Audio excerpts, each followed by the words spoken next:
آج دنیا بھر میں موسیقی کا عالمی دن منایا جا رہا ہے۔ ان دنوں کو منانے کا مقصد دنیا بھر کے لوگوں کو موسیقی کے ذریعے امن، محبت اور بھائی چارے کی زنجیر میں باندھنے کی ایک خوبصورت کوشش ہے۔ عالمی موسیقی کا دن کا آغاز 29 سال پہلے فرانس کے شہر پیرس سے ہوا۔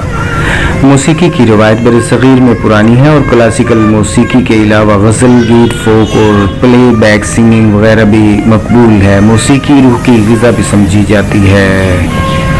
امیر خسرو، تانسین، نصرت فتح علی خان، نازیہ حسن سمیت متعدد گلوکاروں نے فن موسیقی کو بام عروج تک پہنچایا۔ برصغیر میں موسیقی نے مغلیہ دور سے پہلے عروج حاصل کیا تھا اور امیر خسرو کے بعد تانسین اور بیجو باورا کے آل سہگل اور مختار بیگم سے ماضی قریب تک سینکڑوں کلاسک گائک اس فن کے امین بنے۔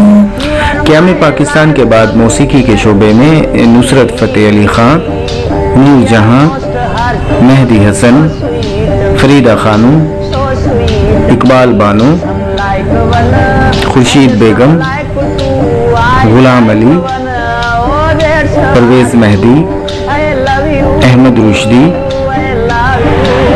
اور مسعود رانا جیسے ناموں نے لازوال گیت تخلیق کیے اور گائے۔ فوک موسیقی میں عالم لوہار، شوکت علی، ریشمہ، پٹھانی خان، عابدہ پروین، سائیں اختر، عارف لوہار اور دیگر نے اس فارم کو بام عروج پر پہنچایا۔